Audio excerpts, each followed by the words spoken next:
وعلى آله وصحبه الذين تصرفوا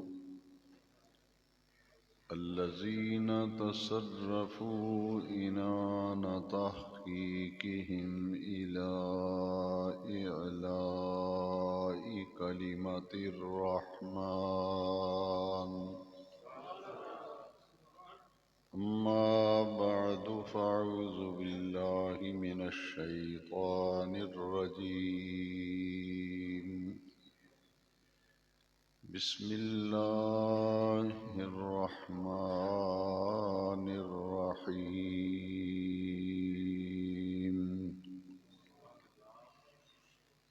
من يطع الرسول فقد أطاع الله.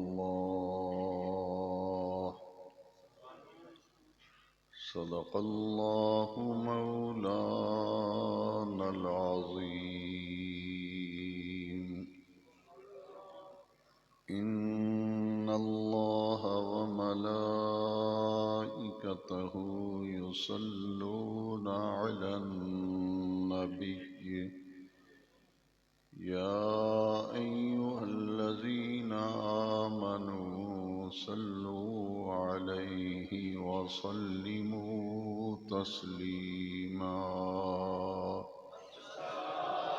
الصلاة والسلام عليك يا سيدي يا رسول الله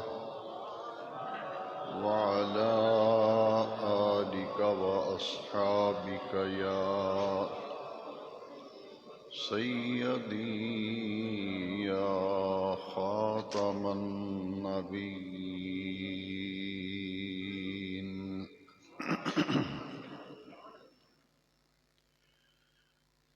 حاضرین محترم، آج کے خطاب جمعہ میں خطبہ نکاح کی اہمیت اور خطبہ نکاح کی تشریح مختصر وقت میں بیان کرنے کی سعادت حاصل کی جا رہی ہے۔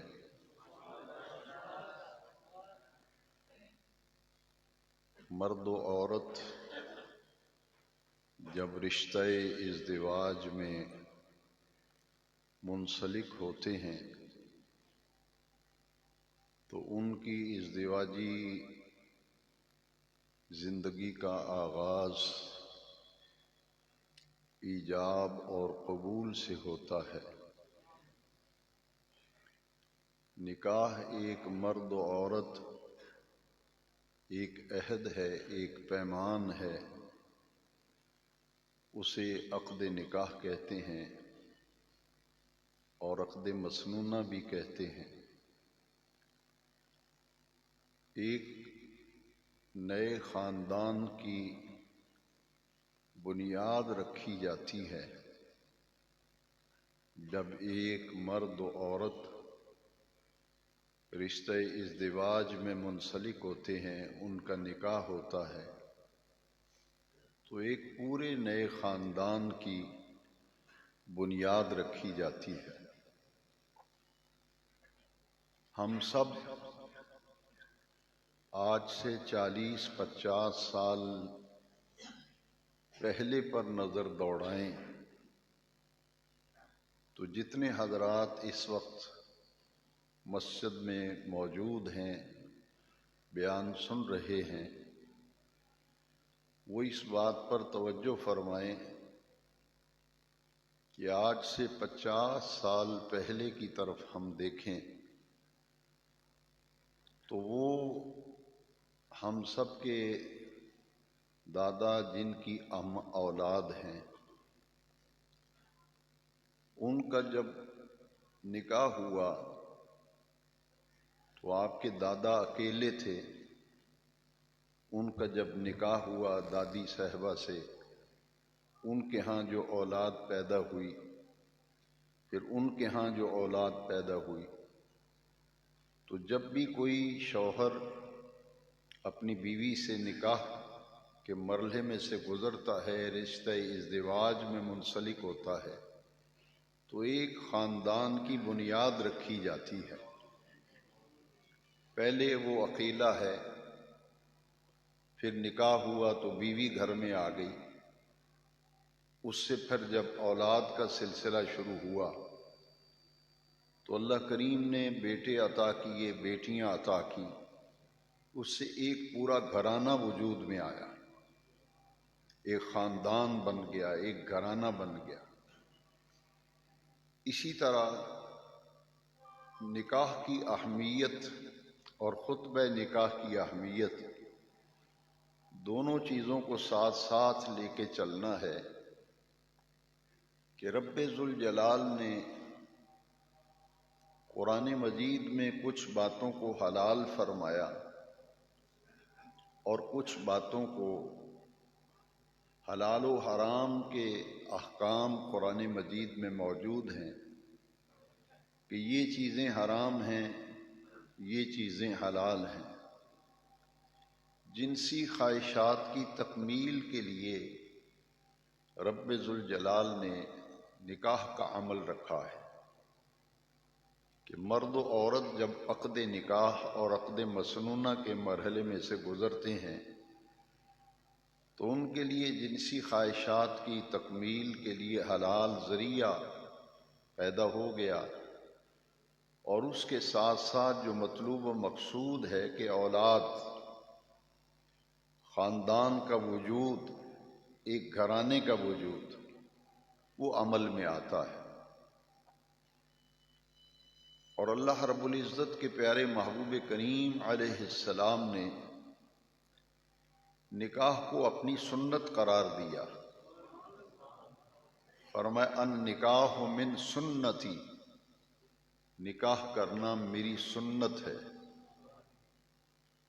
گویا کہ ہمارے معاشرے کے اندر کچھ ایسی غلط چیزیں رواج پا گئیں،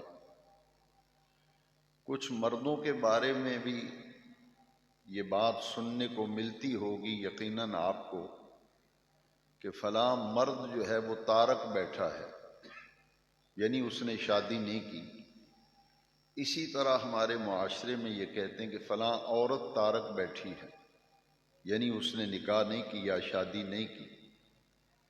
اگر شادی نکاح اتنا اچھا عمل ہوتا یا یہ کوئی فضیلت کی بات ہوتی یا درجے کی بات ہوتی تو پھر انبیاء کرام نکاح نہ کرتے، انبیاء کرام شادیاں نہ کرتے۔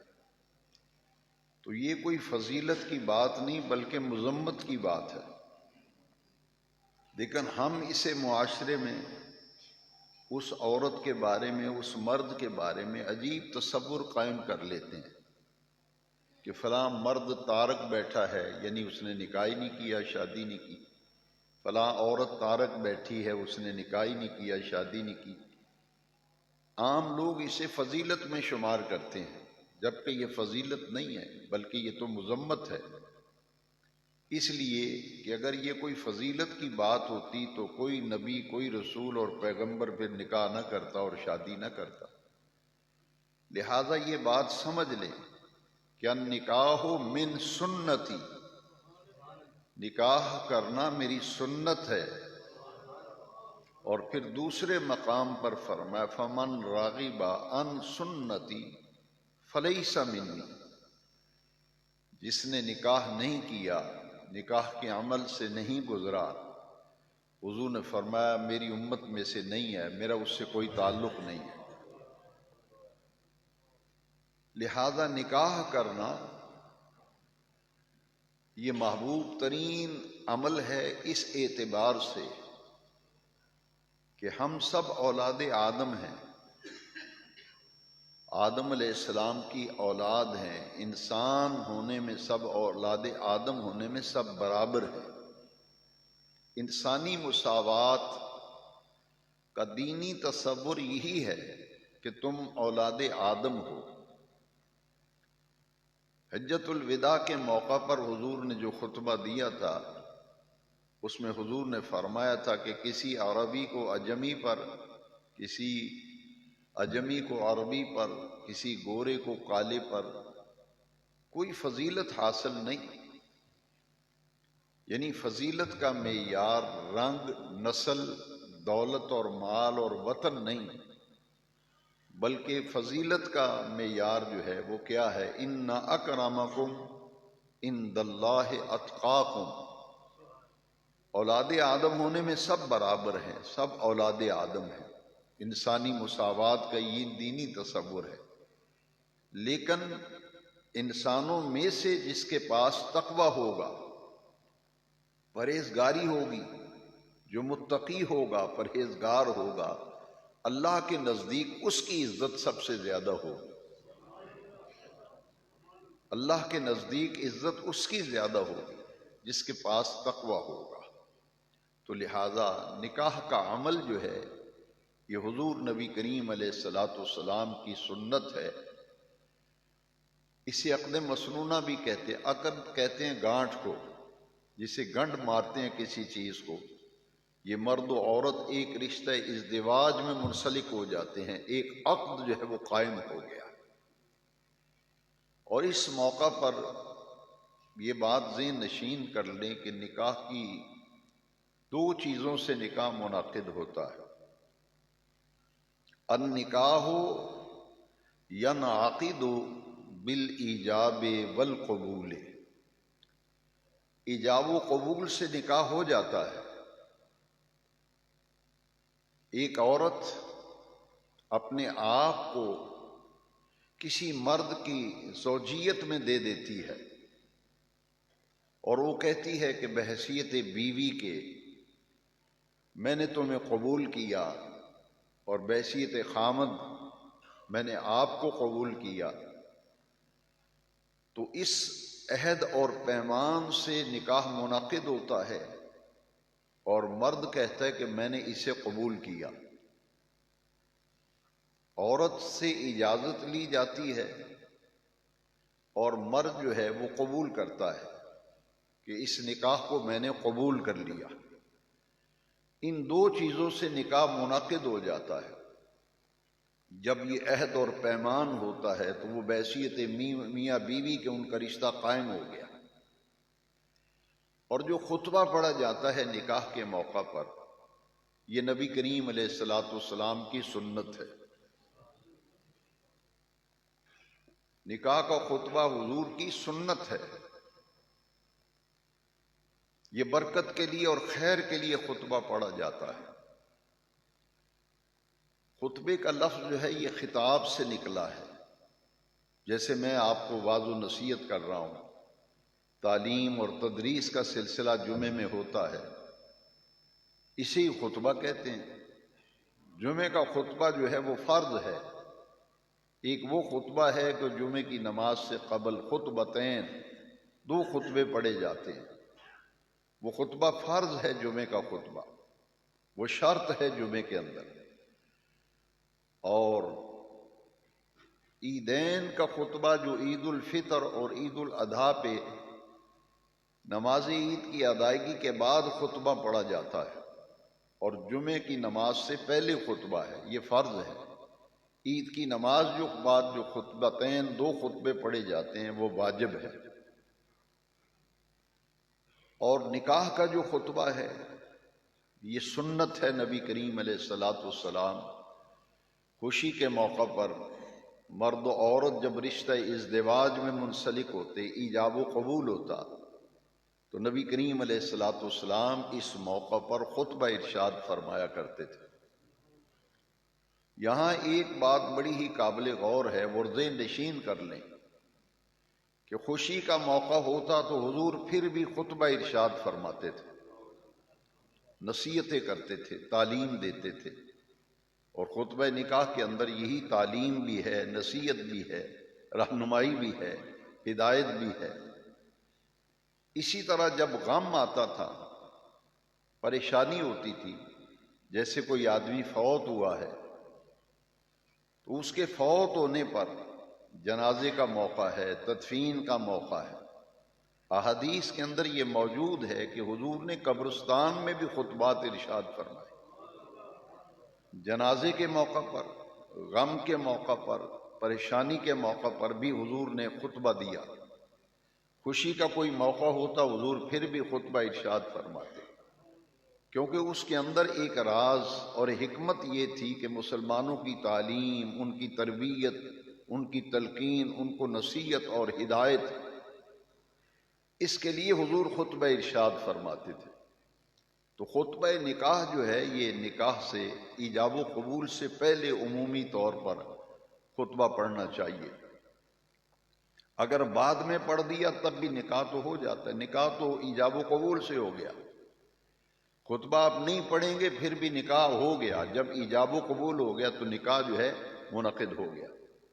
چونکہ یہ سنت ہے اور سنت کے پر عمل کرنے سے خیر ہے، برکت ہے، پھر اس کے اندر دعا ہے۔ اور عمومی طور پر ایجاب و قبول کے وقت جو دولہا کو کلمہ پڑھایا جاتا ہے، 2 کلمے پڑھا لیں، 1 پڑھا لیں، یہ کلمے برکت کے لیے پڑھے جاتے ہیں، یہ نوٹ کر لیں بات۔ یہ کلمے جو پڑھائے جاتے ہیں برکت کے لیے، کہ ایک مرد و عورت رشتہ ازدواج میں منسلک ہو رہے ہیں، ایک خاندان کی بنیاد رکھی جا رہی ہے، لہذا اس موقع پر اللہ تعالیٰ کا ذکر کیا جائے اور اللہ کے نام سے نکاح کا آغاز کیا جائے۔ اس لیے نکاح سے پہلے جو کلمات پڑھائے جاتے ہیں، پہلا کلمہ، دوسرا، تیسرا، جتنے بھی کلمات پڑھ لیں برکت ہی برکت ہے، لیکن کم از کم کچھ نہ کچھ ذکر اذکار نکاح کے موقع پر کیا جائے۔ تو لہٰذا یہ جو کلمے پڑھائے جاتے ہیں یہ محض برکت کے لیے، خیر کے لیے، عافیت کے لیے اور اللہ کریم کے ذکر کے طور پر پڑھے جاتے ہیں، کہ خوشی کا موقع ہے، اس میں اللہ کریم کا پاک نام لیا جائے، اس کی پاک صفات کا ذکر کیا جائے۔ لہٰذا اس کے بعد پھر ایجاب و قبول کا عمل ہوتا ہے، ایک وکیل بنایا جاتا ہے اور 2 گواہ ہوتے ہیں۔ یہ نکاح پڑھنے والا اور پڑھانے والا شخص جو ہے یہ بطور وکیل ہوتا ہے، وہ مرد و عورت وکالت کرتا ہے نکاح خواہ، 2 گواہ ہوتے ہیں اور عورت اجازت دیتی ہے کہ میری طرف سے اجازت ہے کہ فلاں ولد فلاں کے ساتھ میرا نکاح کر دیا جائے، اور میں اپنے آپ کو اس کے نکاح میں دیتی ہوں۔ اس کے لیے وہ نکاح خان کو وکیل بناتی ہے، اور نکاح خان پھر 2 گواہوں کی موجودگی ضروری ہے۔ اگر ایجاب و قبول کے وقت گواہ نہیں ہوں گے تو نکاح منعقد صحیح نہیں ہوتا، 2 گواہوں کی موجودگی میں ایجاب و قبول کیا جائے اور اس میں حق مہر رکھا جائے، اور حق مہر جو ہے یہ نکاح کی شرط ہے، اور نکاح کا جو حق مہر ہے وہ دونوں خاندان، دولہا اور دلہن والے اپنی رضامندی سے جو طے کریں گے وہی حق مہر ہوگا۔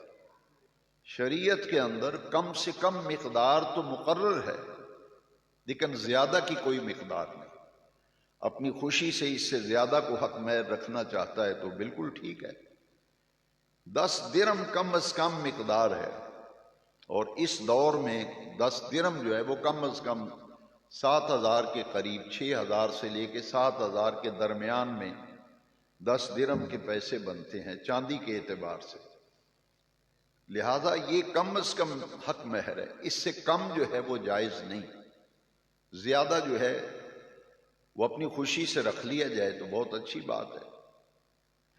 اور یہاں یہ ہے کہ مالی اعتبار سے پوزیشن دیکھی جائے گی کہ خاندان کے اندر کیا آپ کا مہر چلتا ہے۔ بچیوں کے جب نکاح ہوتے ہیں برادری میں، خانوادے میں، عمومی طور پر کیا حق مہر رکھا جاتا ہے، وہی حق مہر رکھا جائے گا۔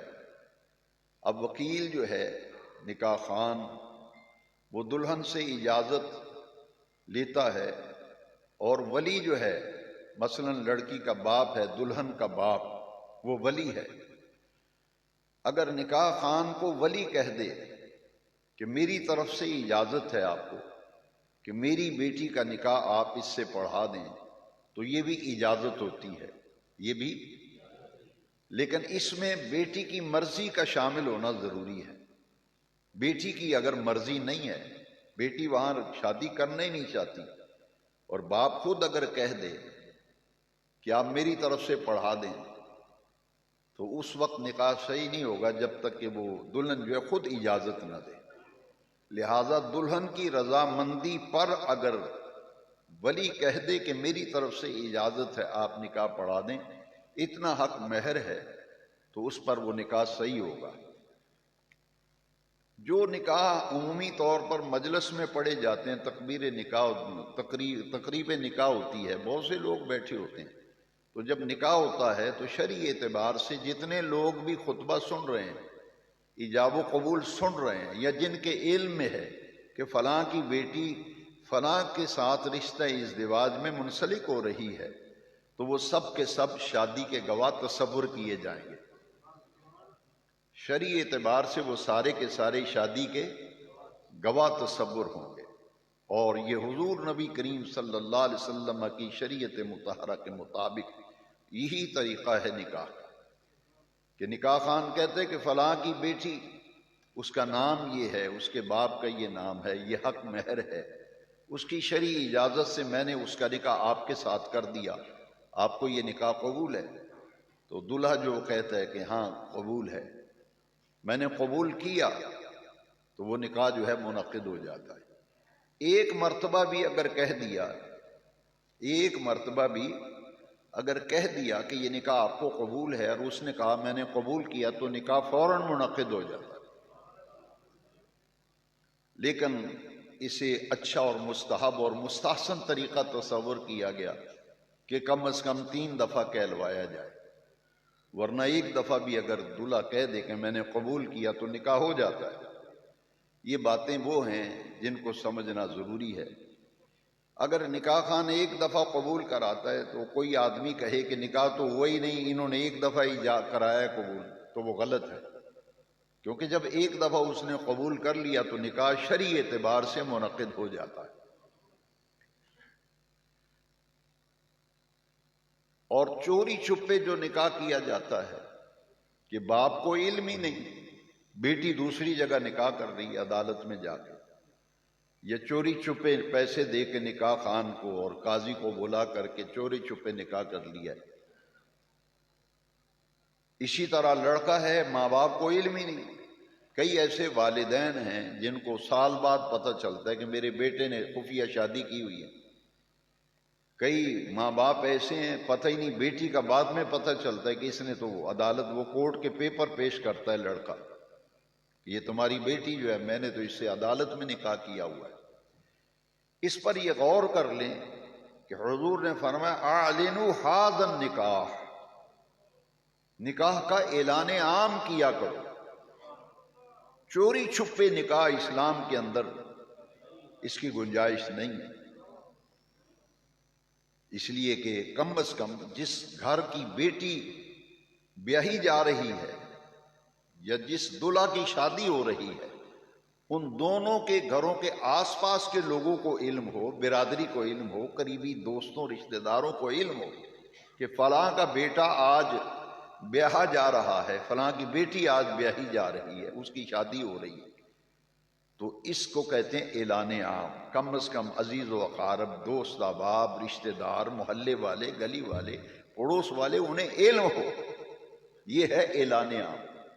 یہ مطلب نہیں ہے کہ مسجد میں لاؤڈ سپیکر کھول کے اعلان کریں، یہ اعلان نہیں ہے، بلکہ شرعی اعتبار سے یہ شادی کا کارڈ جو ہے نا، شادیوں کے کارڈ آج کل چھپتے ہیں، پرانے زمانے میں گنڈ ہوتی تھی، لیکن اب چونکہ شادی کے کارڈ ہوتے ہیں تو اسے بھی اعلان عام تصور کیا جاتا ہے۔ ایک آدمی کا شادی کا کارڈ چھپا ہوا ہے، وہ جا رہا ہے لوگوں کے پاس، سب کو علم ہے کہ بیٹی والے کارڈ بانٹ رہے ہیں، انہیں لوگوں کو علم ہے کہ فلاں کی بیٹی کا نکاح ہے، بیٹے کا کارڈ بانٹا جا رہا ہے، سب کو پتہ ہے کہ بیٹے کا نکاح ہے۔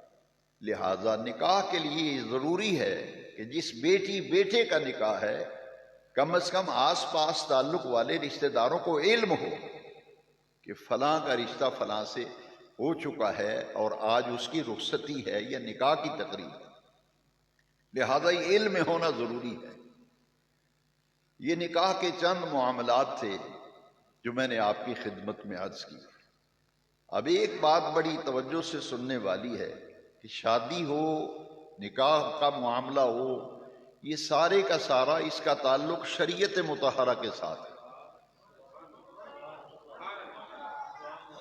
یہ ادائیگی سنت نبوی کی تقریب ہے، ادائیگی سنت نبوی کی تقریب ہے، حضور کی سنت کی ادائیگی ہے۔ اور اس اعتبار سے میں اکثر یہ جملے بولا کرتا ہوں، یہ خالصتاً دینی تقریب ہے، خالصتاً دینی تقریب ہے۔ اس لیے میرا یہ موقف ہے، ہر آدمی اختلاف کر سکتا ہے کہ ہمارے دین کے اندر یہ جو ہم ایک بڑی زیادتی کرتے ہیں کہ ایک آدمی نے اپنا جگر کا ٹکڑا دے دیا ہے، بیٹی دے دی، آپ کے سپرد کر دی، اور پوری زندگی کے لیے تمہارے سپرد کر دی۔ نکاح ایک دو دن کے لیے نہیں ہوتا، یہ تو پوری زندگی کے لیے ہے، لہذا یہ 2-4 دن گزارنے والی بات نہیں ہے۔ اسی لیے تو خطبہ نکاح کی طرف میں آ رہا ہوں، یہ تو جب تک سانس چلتا رہے گا، دلہا اور دلہن جب رشتہ ازدواج میں منسلک ہو جائیں گے تو دین یہ کہتا ہے یہ موت تک نبھانا ہے، موت تک نبھانا ہے۔ اسی لیے لفظ بولا جاتا ہے رفیقہ حیات۔ بیوی کو کیا کہتے ہیں؟ رفیقہ زندگی کی ساتھی، دکھ اور سکھ کی ساتھی، راز و نیاز کی ساتھی۔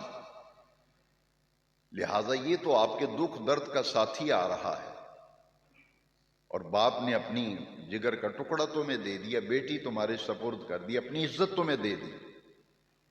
یہ جو ہم بارات کا لشکر لے کر حملہ آور ہوتے ہیں بیٹی والوں کے گھر پر، اور پھر جہیز کے جو مطالبات کرتے ہیں، بارات کے بارے میں پورے ذخیرہ احادیث کے اندر کوئی حدیث نہیں، البتہ ولیمے کے بارے میں حدیث ہے، ولیمے کے بارے میں۔ بارات کی کوئی حدیث نہیں کہ کوئی آدمی آپ کو بارات میں بلائے تو ضرور جاؤ، لیکن مسلم شریف کے اندر حدیث شریف ہے، نبی کریم علیہ السلام نے فرمایا جب کسی کو کوئی ولیمے پہ بلائے اور ولیمے کی دعوت دے تو حضور نے فرمایا اسے ضرور ضرور قبول کرے،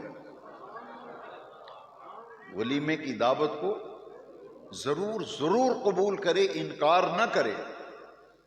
ہاں اگر کوئی مجبوری ہے، جیسے آدمی کو اس دن اس کی کوئی مصروفیت ہے یا بیمار ہے یا سفر پہ جانا ہے، کوئی اور معاملہ ہے، وہ معاملہ الگ ہے، لیکن حضور فرماتے ہیں کہ ولیمے کی دعوت دی جائے تو پھر نہ کرو، ضرور جاؤ ولیمے میں۔ ولیمہ تو مسنون ہے، ولیمہ مسنون، اسی لیے شادی کارڈ کے اوپر کئی لوگ لکھتے ہیں ولیمہ مسنون۔ یہ دلہن کے گھر آنے پہ شکرانے کی دعوت ہے۔ شب زفاف جب گزارتے ہیں شوہر اور بیوی، تخلیے میں اور خلوت میں ان کی رات گزرتی ہے تو اپنے گھر میں آباد ہوتی ہے بیٹی، تو اگلے دن پھر شکرانے کے لیے دوست احباب کی، رشتہ داروں کی دعوت کی جاتی ہے کہ اللہ کا شکر ہے کہ دلہن خیر و عافیت سے گھر میں آئی ہے، زندگی کی ساتھی آ گئی ہے، اور پوری زندگی کا یہ بندھن بندھ گیا ہے نکاح کے ذریعے، لہذا یہ شکرانے کی دعوت ہے ولیمے کی۔ لیکن حضور کی یہ حدیث پیش نظر رکھیں، بارات کے بارے میں اگر کسی کو حدیث ملے تو مجھے دکھا دے، میں اتنا ہی کہہ سکتا ہوں، میں اس کو منہ مانگا انعام دے دوں گا جتنا مانگے گا۔ لیکن ولیمے کے بارے میں دکھاتا ہوں کہ جس کو ولیمے پہ بلایا جائے، حضور نے فرمایا وہ ضرور ضرور اس کی دعوت کو قبول کرے۔ اور پھر حضور نے وضاحت بھی فرما دی، فرمایا بہترین دعوت ولیمہ کی یہ مسنون ہے، اسے ضرور قبول کرو۔ لیکن حضور نے فرمایا سب سے برا ولیمہ وہ ہے، سب سے بری ولیمے کی دعوت وہ ہے جس میں غریبوں کو نظر انداز کیا جائے۔ کسی آدمی کو ولیمے میں اس لیے نہ بلانا کہ وہ غریب ہے، کسی کو اس لیے ولیمے پہ نہ بلانا کہ اس کی مالی حالت اچھی نہیں، مالی اعتبار سے کمزور ہے، غریب ہے، مسکین ہے، فقیر ہے، اسے نظر انداز کرنا، حضور نے فرمایا سب سے برا ولیمہ وہ ہے جس میں غریبوں کو، غرباء کو اور جن کو حقیر سمجھ کر نظر انداز کرنا، وہ بری دعوت ہے۔ اس لیے ولیموں کے اندر، معاشرے کے اندر وہ لوگ جن کو لوگ دعوتوں پہ بلاتے ہی نہیں، جب وہ شادی حال میں صوفے پہ بیٹھ کے اللہ کی نعمتوں کو کھائے گا، پتہ نہیں اللہ کریم کتنا راضی ہوگا اسے، کتنا راضی ہوگا۔ اس لیے حضور کی یہ دو حدیثیں ولیمے کے بارے میں نے عرض کر دی۔ اس لیے بارات جو ہے، شرعی طریقہ یہی ہے کہ چند آدمی لے جائیں جن کا لے جانا آپ کے لیے بہت ضروری ہے۔ اس لیے بارات کی دعوت کا کہیں ذکر ہی نہیں، دلہن والوں کے ذمے کھانے کی کوئی دعوت نہیں، کہیں بھی نہیں۔ البتہ دلہا والوں پہ دعوت ہے، وہ ہے دعوت ولیمہ۔ اپنے گھر میں ولیمہ کرو، شادی حال میں کرو، پارک میں کرو، جتنے مرضی دوست بلاؤ، رشتہ دار بلاؤ۔ اب جس نے بیٹی دے دی ہے، سارا بوجھ اس پہ ڈال دینا، اور پھر جہیز کے مطالبہ۔ کتنی بیٹیاں گھروں میں بیٹھی ہیں، اتنا بوجھ لاد دیا گیا، اور یہ بوجھ شریعت نے اتار کر پھینکا ہے۔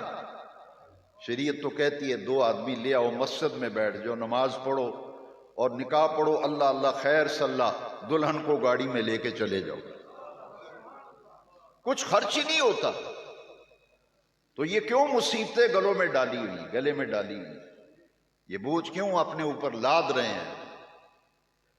اس لیے شریعت مطہرہ کے مطابق اور حضور کے طریقے کے مطابق نکاح اور شادی کا اگر عمل ہو تو کتنی بیٹیاں جو معاشرے کے گھروں میں بیٹھی ہوئی ہیں، وہ بیچارے کیا کریں، قرض لینا پڑتا ہے، پیسے ادھار لے لے کر کے لوگ بیٹیوں کو رخصت کرتے ہیں، بارات کا کھانا پکاتے ہیں۔ لہٰذا یہ تصور ذہن میں رکھیے کہ یہ تو اصل ادائیگیت۔ یہ میں نے نکاح اور شادی کے حوالے سے کچھ اصلاحی باتیں، کچھ تبلیغی باتیں میں نے آپ کو عرض کی۔ اب میں آپ کو یہ بتانا چاہتا ہوں کہ نکاح کے وقت حضور کون سا خطبہ پڑھا کرتے تھے۔ نبی کریم علیہ السلام جب نکاح پڑھاتے تھے تو کون سا خطبہ پڑھتے تھے، وہ لفظ کیا تھے، وہ میں اس کی تشریح اور اس کی توضیح جو ہے مختصر وقت میں کرتا ہوں۔ یہ بات یاد رکھ لیں کہ نبی کریم علیہ السلام سے کل 3 آیتیں منقول ہیں۔ کتنی آیتیں؟ کل 3 آیتیں۔ حضور جب بھی نکاح پڑھاتے تھے حضور سے منقول ہے، حضور یہی 3 آیتیں پڑھتے تھے۔ ہر نکاح کے اندر حضور یہی 3 آیتیں پڑھ رہے ہیں۔ قرآن مجید میں نکاح کے بارے میں بہت سی آیات موجود ہیں، نکاح کے احکام پر آیتیں، لیکن اس خطبے کے اندر ایک آیت کے اندر بھی نکاح کا ذکر ہی نہیں۔ جو 3 آیتیں حضور نکاح کے خطبے میں پڑھتے تھے، ان تینوں آیتوں میں نکاح کا لفظ ہی نہیں، نکاح کا ذکر ہی نہیں ان تینوں آیتوں میں۔ تو پھر سوچنا پڑے گا کہ خطبہ نکاح کی اہمیت کیا ہے کہ جو حضور بیان فرما رہے ہیں، اہمیت تو اس بات کی ہے نا۔ یہ تو سب کو پتہ ہے کہ نکاح پڑھا جا رہا ہے، فلاں کی بیٹی فلاں سے آج رشتہ ازدواج میں منسلک ہو رہی ہے، خاندان کی آج بنیاد رکھی جا رہی ہے۔ اکیلا آدمی جس کا نکاح پڑھا جا رہا ہے، پھر اس کی بیوی آئے گی، پھر اس کی اولاد ہوگی، خاندان وجود میں آئے گا۔ اس لیے اس خطبہ نکاح کی اہمیت کو بڑی توجہ اور غور سے 3 آیتیں ہیں کل، جو خطبہ نکاح کے اندر حضور خود تلاوت فرماتے تھے، حضور سے یہی منقول ہے۔ پہلی آیت کریمہ جو ہے یہ سورہ نساء کی پہلی آیت ہے، سورہ نساء کی پہلی آیت ہے، حضور خطبے کے اندر تلاوت کرتے تھے، اور پورے نکاح کے خطبے کی جان ہے یہ آیت کریمہ، پورے خطبہ نکاح کی جان ہے۔ یا ایھا الناس اتقوا ربکم الذی خلقکم من نفس واحدہ وخلق منها زوجها وبث منہما رجالا کثیرا ونساء واتقوا اللہ الذی تساءلون بہ والارحام ان اللہ کان علیکم رقیبا۔ یہ سورہ نساء کی پہلی آیت ہے جو حضور خطبہ نکاح کے اندر پڑھتے تھے۔ اب دیکھیے کہ نکاح کے خطبے میں کوئی جنتر منتر نہیں ہے جو پڑھا جا رہا ہے، اسی لیے شادی حالوں کے اندر نکاح کا ماحول ہی نہیں ہوتا، نہ کوئی خطبہ سنتا ہے نہ اس کی طرف کسی کی توجہ ہوتی ہے، ہوٹنگ کرتے ہیں، ہوٹنگ، شور شرابہ ہوتا ہے، اور اسٹیج پر ایسا قبضہ ہوتا ہے شادی حال میں کہ نکاح خان کو نکاح پڑھاتے ہوئے بڑی دقت ہوتی ہے۔ بعض اوقات رجسٹرار جو ہے نکاح کا رجسٹر بغل میں دبائے کونے پہ کھڑا ہوتا ہے، اس کے بیٹھنے کے لیے جگہ نہیں ہوتی، وہ رجسٹر بغل میں دبا کے کھڑا ہے اور گھنٹوں انتظار کرتا ہے۔ وہ کہتے ہیں بھئی میں نے جانا ہے، نکاح کا انتظام کرے جلدی۔ کہتے ہیں لڑکی بیوٹی پارلر گئی ہوئی ہے، ایک ایک گھنٹہ انتظار ہو رہا ہے، بیٹی بیوٹی پارلر ہے۔ اب یہ حالات ہو جائیں جب، تو پھر غور کیجئے کہ خطبہ نکاح کے اندر کیا فرمایا۔ پہلا لفظ جو خطبہ نکاح، یا ایھا الناس اتقوا ربکم الذی خلقکم من نفس واحدہ، یہاں ایمان والوں نہیں کہا گیا، یا ایھا الناس، یا ایھا الناس، اے نوع انسانی، اے پوری دنیا کے انسانوں۔ صرف ایمان والوں سے خطاب نہیں کیا جا رہا خطبہ نکاح کے اندر جو پہلی آیت ہے، اتقوا، ڈرو، ربکم، اپنے پروردگار سے۔ نکاح کے خطبے کے پہلے لفظ یہ ہیں جو آیت کریمہ 3 پڑھی، ان میں پہلی آیت یہ، اتقوا ربکم الذی خلقکم من نفس واحدہ، اس اپنے پروردگار، اس رب سے ڈرو جس نے تمہیں ایک جان سے پیدا کیا، من نفس واحدہ، ایک جان سے پیدا کیا۔ وہ جان کون ہے؟ حضرت آدم علیہ السلام۔ تم سب اولاد آدم ہو، پوری انسانیت کو کہا جا رہا ہے۔ ایک دوسرے پہ برتری کس بات کی جتا رہے ہو؟ قرآن کہہ رہا ہے اے انسانوں، پوری دنیا کے انسانوں، اتقوا، ڈرو، ربکم، اپنے پروردگار سے، خلقکم من نفس واحدہ، جس نے تمہیں ایک جان سے پیدا کیا، وخلق منہا زوجہا، اور اس جان سے اللہ نے اس کی بیوی پیدا کی۔ خلق منہا زوجہا، زوج بیوی، جوڑا۔ حضرت آدم علیہ السلام کی بائیں پسلی سے حضرت حوا پیدا ہوئی۔ حضرت عبداللہ ابن عباس رضی اللہ تعالیٰ عنہ سے حدیث مروی ہے کہ حضرت حوا کو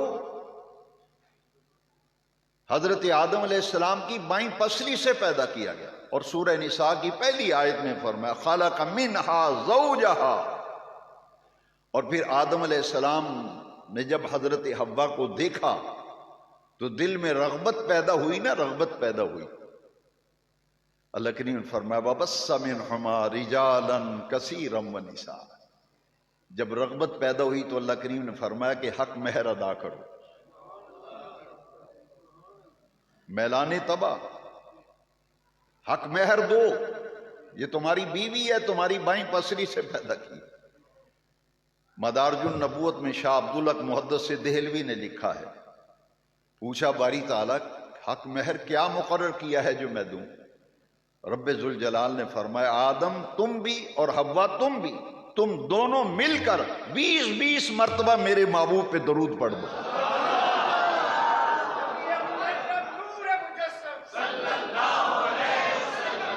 میں نے ریفرنس کوڈ کر دیا ہے، مدارج النبوت میں شاہ عبدالحق محدث دہلوی نے لکھا، فرمایا آدم 20 مرتبہ تم درود پڑھو، 20 مرتبہ حوا پڑھے، حق مہر ادا۔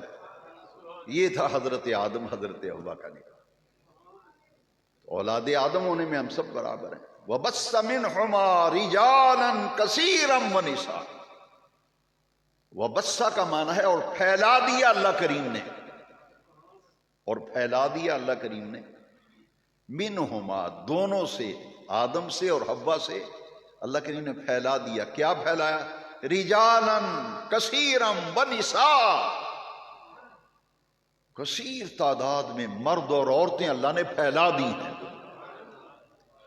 یعنی سب مرد و عورت اولاد آدم ہیں. وَبَثَّ مِنْهُمَا رِجَالًا كَثِيرًا وَنِسَاءً وَاتَّقُوا اللَّهَ الَّذِي تَسَاءَلُونَ بِهِ وَالْأَرْحَامَ. اس آیت کے اندر 2 مرتبہ تقوی کا حکم آیا ہے. یہ ہے اصل مقصد کہ خطبہ نکاح کی اصل اہمیت. میں اپنی بات کو پھر ریپیٹ کرتا ہوں کہ تینوں آیتوں کے اندر نکاح کا لفظ ہی نہیں، جبکہ قرآن میں بہت سی آیتیں ہیں جن میں نکاح کا ذکر ہے. تو یہ مرکزی نقطہ ہے خطبہ نکاح کی اہمیت کا کہ ایک آیت کے، تینوں آیتوں کے اندر جو قدر مشترک ہے، تینوں آیتوں کے اندر جو بات ہے وہ ہے تقوی. تینوں آیتوں کے اندر قدر مشترک کیا ہے؟ تینوں آیتوں کے اندر تقوی کا ذکر ہے. میاں بیوی کے درمیان بہت سے حقوق ہوتے ہیں، بلکہ جب ایک آدمی نکاح کے رشتے سے کے ذریعے سے رشتہ ازدواج میں منسلک ہوتا ہے، بطور شوہر اور بیوی وہ زندگی گزارتے ہیں، تو ان میں بہت سی راز کی باتیں ہوتی ہیں اور ان کے درمیان بہت سے حقوق ہوتے ہیں جو تیسرے آدمی کے سامنے بیان نہیں کیے جا سکتے. اس لیے اللہ کریم نے فرمایا کہ تم رشتہ ازدواج میں منسلک ہو رہے ہو. حضور نے خطبے میں اس لیے پڑھا کہ دیکھنا تمہارے درمیان جو حقوق اور فرائض کا سلسلہ ہے، اس معاملے میں اللہ سے ڈرتے رہنا. اللہ سے، نہ شوہر بیوی سے ظلم و زیادتی کرے، نہ بیوی شوہر سے ظلم و زیادتی. ہر اعتبار سے تمہاری رفیقہ حیات ہے، تمہاری رازدان ہے. جتنی بیوی مرد کو جانتی ہے اس کی رازدان ہوتی ہے، کوئی دوسرا ہو ہی نہیں سکتا. رشتہ ایسا ہے، نازک رشتہ ہے جس کی وضاحت کی ضرورت نہیں. بس اتنا سمجھ لیں کہ پھر ایک دفعہ تقوی کا حکم آیا، پھر دوبارہ آیت کے اندر تقوی کا حکم آ گیا. وَاتَّقُوا اللَّهَ الَّذِي تَسَاءَلُونَ بِهِ وَالْأَرْحَامَ. اس اللہ سے ڈرو. پہلے بھی اتقوا کا لفظ اور آیت کے درمیان میں بھی اتقوا کا لفظ ہے. ڈرتے رہو. اتقوا اللہ الذی، اس اللہ سے ڈرو. تساءلون بہ والارحام، جس اللہ کا واسطہ دے کہ تم مانگتے ہو، اپنے حقوق مانگتے ہو، اپنے حقوق مانگتے ہو ایک دوسرے سے، رشتہ داروں سے، اللہ کا واسطہ دے کے کہ اللہ کے واسطے میرا یہ کام کر دو، اللہ کے واسطے میرا کام کر دو. تو جب اللہ کے واسطے کے بغیر تمہارا کام ہی نہیں چل رہا تو پھر ڈرتے رہو نا اس اللہ سے، یعنی اس کی نافرمانی سے ڈرتے رہو. تساءلون بہ والارحام، ارحام کہتے ہیں، یہ رحم ان کی جمع ہے. ارحام ہر قسم کی رشتہ داری. ارحام کا معنی ہے ہر قسم کی رشتہ داری، خونی رشتے جو. اس آیت کریمہ میں یہ اتقوا اللہ الذی تساءلون بہ والارحام کا معنی یہ ہے کہ رحمی سے ڈرتے رہو، بچتے رہو. رشتوں کو توڑو نہ، رشتوں کو جوڑو. والارحام کا لفظ استعمال کر کے صلہ رحمی کا حکم دیا، قطع رحمی سے بچنے کا حکم دیا. ان اللہ کان علیکم رقیبا، بلا شبہ اللہ تبارک و تعالی تمہارے اوپر نگران ہے، نگہبان ہے، نگران ہے.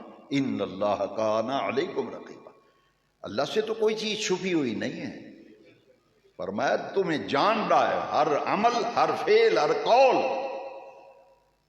وہ اللہ تعالیٰ کے علم میں ہے. وہ تو نگہبان ہے، تمہارا نگران ہے. لہذا حقوق و فرائض کی ادائیگی کے معاملے میں اللہ سے ڈرتے رہو، رشتوں کے معاملے میں اللہ سے ڈرتے رہو. قطع رحمی سے بچو اور صلہ رحمی کا حکم دیا جا رہا ہے. یہ پہلی آیت ہے خطبہ نکاح. اس کے اندر تقوی کا لفظ 2 دفعہ آیا ہے. دوسری آیت کریمہ یا ایھا الذین آمنوا اتقوا اللہ حق تقاتہ. دیکھیے بار بار پڑھا نکاح جا رہا ہے اور تقوی کی بار بار بات آ رہی ہے، بار بار بات آ رہی ہے. اتقوا اللہ حق تقاتہ، اللہ سے ڈرو جیسے ڈرنے کا حق ہے. اللہ سے ڈرو جیسے ڈرنے کا حق ہے، حق تقاتہ ولا تموتن الا وانتم مسلمون۔ تمہیں موت نہ آئے، اس حال میں موت آئے کہ تم مسلمان ہو، موت کے وقت اللہ کے فرما بردار ہو، نافرمانی سے بچو۔ اس آیت کریمہ میں بھی تقوی کا حکم ہے، اللہ کا فرما بردار بندہ بننے کا حکم ہے، نافرمان نہ بنو، اللہ کے فرما بردار بندے بن جاؤ۔ تیسری آیت جو حضور خطبہ نکاح میں پڑھتے تھے اس کا تعلق زبان کے ساتھ۔ میاں بیوی میں اکثر جھگڑا زبان کی وجہ سے ہوتا ہے، گھر میں فساد زبان کی نکاح کے خطبے میں پڑھنے کی یہ حکمت تھی کہ ایک مرد و عورت رشتہ ازدواج میں منسلک ہو رہے ہیں، انہیں سمجھایا جا رہا ہے دیکھنا جب بھی بات کرو سیدھی بات کرنا، دل آزاری نہ کرنا، غیبت نہ کرنا، چغلی نہ کرنا، گالی نہ دینا، برا بھلا مت کہنا، تانے مت دینا۔ اس لیے یہ آیت کریمہ پڑھی گئی، اتقوا اللہ، اللہ کا تقوی اختیار کرو، وقولوا قولا سدیدا، اور جب بھی بات کیا کرو تو سیدھی بات کیا کرو۔ چالاکی ہوشیاری سے باتوں میں کسی کو پھنسانا اس سے منع کیا گیا۔ یہاں ایک ہی حدیث وقت کی گنجائش کے مطابق حضور نے اپنی زبان اقدس کو دونوں انگلیوں سے پکڑ لیا، ایسے حضور نے پکڑا اپنی زبان کو اور فرمایا جو مجھے اس کی ضمانت دے دے میں اسے جنت کی ضمانت دیتا ہوں۔ اب شوہر اور بیوی کا جب جھگڑا ہوتا ہے تو وہ کہتی ہے، اب عورت کہتی ہے تو نے مجھے ایک سنائی ہے میں تمہیں 10 سناؤں، شوہر بھی کہتا ہے تو نے ایک سنائی ہے میں تیرے اگلے پچھلے پون دیاں گاج پھاڑ کے، میں صدیق دا پتر نہیں جے ترنا انج نہ کر دے۔ بھئی نکاح میں حضور پڑھ رہے ہیں تو پھر اندازہ لگائیں نا کہ آخر کیا حکمت ہے۔ اتقوا اللہ وقولوا قولا سدیدا، جب سیدھی بات کرو گے ان باتوں سے بچو گے جن کا ذکر میں نے کیا، یصلح لکم اعمالکم، تمہارے بگڑے ہوئے سارے کام ٹھیک ہو جائیں گے۔ آندے نے جی جڑے کام نو ہاتھ پانا پٹھا ہی ہو جاندہ ہے، سدھی نہیں پہندی۔ بھئی جو جن باتوں سے کام سیدھے ہوتے ہیں وہ ہم کرتے نہیں۔ بے نیاز رب فرما رہا ہے یصلح لکم اعمالکم، اپنی زبان کی حفاظت کر، سوچ سمجھ کے بول، دل آزاری نہ کر، گالی نہ دے، برا بھلا نہ کہے، غیبت نہ کر، سیدھی بات کر، چالاکی ہوشیاری سے زبان درازی سے بچ، تیرے سارے بگڑے ہوئے کام صحیح ہو جائیں گے۔ آیت ہے قرآن کی آیت ہے یصلح لکم اعمالکم ویغفر لکم ذنوبکم، سب سے بڑا فائدہ یہ ہے اللہ تمہارے گناہ معاف کر دے گا۔ ویغفر لکم ذنوبکم، ذنب کی جمع ہے ذنوب، سارے کے سارے گناہ بھی معاف ہو جائیں گے۔ من یطع اللہ ورسولہ فقد فاز فوزا عظیما، جس نے اللہ رسول کی اطاعت کر لی اس نے کامیابی کو حاصل کر لیا۔ نکاح میں یہ پڑھا جا رہا ہے کہ میاں بیوی میں سے دونوں میں جب بھی کوئی معاملہ پیش ہو گیا تو اس موقع پر جو اللہ رسول کی بات مانے گا نا وہ کامیاب ہو جائے گا، اور جو ان معاملات میں اللہ رسول کی بات نہیں مانے گا وہ ناکام ہو جائے گا۔ اور حضور نے فرمایا کہ شوہر کا مقام بیوی کے نظر میں کیا ہے؟ مرد پر سب سے بڑا حق اس کے ماں باپ کا حق ہے، مرد پر سب سے بڑا حق اس کے ماں باپ کا ہے، یہ دل پہ لکھ لو۔ اور عورت پہ یعنی بیوی پہ سب سے زیادہ حق اس کے شوہر کا ہے۔ مرد پر سب سے، ایک آدمی کا نکاح ہو گیا میاں بیوی ہیں تو مرد پر سب سے حق کس کا ہے؟ ماں باپ، اور بیوی پہ سب سے زیادہ حق کس کا ہے؟ فرمایا اگر اللہ کے سوا سجدہ جائز ہوتا، مسلم شریف میں حدیث شریف، بیویوں کو حکم ہوتا اپنے خامد کو سجدہ کیا کرو، اتنا نازک رشتہ ہے میاں بیوی کے شوہر۔ اب آئیے حدیث نبی کریم یہ خطبہ نکاح کے اندر 3 آیتیں جو حضور سے منقول ہیں ان کی میں نے تفسیر اور تشریح عرض کر دی، اور 2 حدیثیں ہیں جن کی میں وضاحت کر چکا ہوں۔ النکاح من سنتی، یہ نکاح کے خطبے میں حدیث پڑھی جاتی ہے، نکاح کرنا میری سنت ہے۔ فمن راغب عن سنتی فلیس منی، یہ دوسری حدیث ہے، جس نے میری سنت سے منہ موڑا، نکاح نہیں کیا، شادی نہیں کی، ایسے ہی بیٹھا ہے، کہتے تارک بیٹھا ہے، یہ فضیلت کی بات ہوتی تو نبی رسول پیغمبر شادیاں نہ کرتے، نکاح نہ کرتے۔ لہذا حضور نے فرمایا جس نے نکاح سے منہ موڑا، میری سنت سے اعراض کیا، فلیس منی، مجھ سے ہے ہی نہیں، اس سے تعلق ہی نہیں میرا۔ اب تیسری اور آخری بات جو ہے وہ ہے حدیث جو نکاح کے خطبے میں پڑھی جاتی، اور یہ حدیث شریف جامع ترمذی میں ہے۔ اس کا حوالہ بہت ضروری ہے کیونکہ آج ہماری مسجد میں 3 نکاح جمعے کے بعد ہوں گے، 3 نکاح آج پڑھے جائیں گے جمعے کے بعد۔ یہ ہے صحیح طریقہ۔ اور دیکھیں کتنا خرچ آتا ہے مسجد میں، نکاح کا کتنا خرچہ ہے۔ پھر گھر والوں سے پوچھنا بھی تسی مسیتی نکاح پڑھائے نے تو کتنا خرچہ مسیتی آیا ہے؟ کوئی خرچہ ہی نہ ہنگ لگے نہ پھٹکڑی، مسئلہ ہی کوئی نہیں، بس دولہا آتا ہے، نکاح پڑھا جاتا ہے، دلہن کو لے کے گاڑی میں گھر چلا جائے۔ یہ کیا بارات کا جنجال گلے میں ڈالا ہوا ہے؟ کیا ایک پورا لشکر آ رہا ہے بیٹی کو لینے؟ تماشا نہیں، اپنے گھر میں بلاؤ، ولیمہ کرو۔ اب یہ حدیث بڑے غور سے سنیے۔ حضور نے فرمایا اعلنوا ھذا النکاح، نکاح کا اعلان عام کیا کرو، وجعلوہ فی المساجد، اور نکاح مسجدوں میں منعقد کیا کرو۔ نکاح کا اعلان عام کیا کرو، نکاح۔ یہاں یہ وضاحت ضروری ہے کہ یہ فرض یا لازم نہیں ہے کہ مسجد کے بغیر نکاح ہی نہیں ہوگا، یہ غلط فہمی نہ ہو۔ شادی حال میں بھی نکاح ہو جائے گا، پارک میں بھی، گھر میں، جہاں کریں گے نکاح ہو جائے گا، لیکن نکاح کے لیے جس پاکیزہ ماحول کی ضرورت ہے اور جس نورانی ماحول کی ضرورت ہے وہ مسجد کے علاوہ دوسری جگہ میسر ہی نہیں۔ اس لیے حضور نے فرمایا اعلنوا ھذا النکاح ونعقدوا فی المساجد۔ تو جس کام کے اندر خیر ہے اس کو چھوڑیں کیوں؟ جس کام میں خیر ہے اسے، مستحب ہے تو مستحب کو کیوں چھوڑیں؟ جب حضور نے فرمایا، حضور نے ارشاد فرمایا وَجْعَلُوهُ فِي الْمَسَاجِدِ، نکاح کا اعلان عام کیا کرو، نکاح مسجدوں میں منعقد کیا کرو۔ حاضرین محترم، یہ تھی خطبہ نکاح کی تفصیل اور وضاحت۔ بحمد اللہ تعالی 3 گھرانے آج ان کی بنیاد ہوگی نکاح سے۔ میں نے پہلے عرض کیا یہ شرعی معاملہ، اسے سمجھیں۔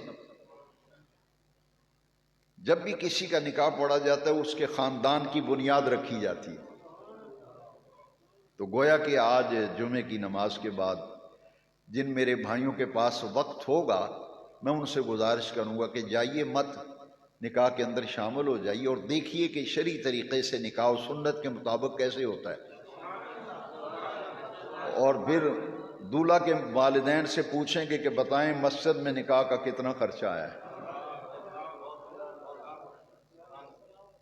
یہ ہے النکاح من یہ دینی تقریب ہے، یہ دینی تقریب ہے، اور کیا دینی ماحول ہوتا ہے وہاں۔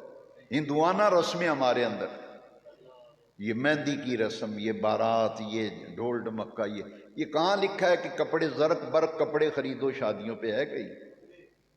یہ بوجھ ہم نے خود اپنے ذمہ ڈالے۔ حضور نے تو فرمایا کہ سادگی سے سب سے اچھا نکاح حدیث کے اندر ہے، وقت نہیں ورنہ میں بتاتا۔ حضور فرمایا سب سے بہتر نکاح وہ ہے جس پہ خرچہ کم ہو، جس پہ اخراجات، فضیلت والا نکاح ہو۔ اللہ تعالی حضور کے صدقے شریعت مطہرہ کو سمجھنے، دین کی باتوں کو سیکھنے کی اللہ توفیق دے۔ وآخر دعوانا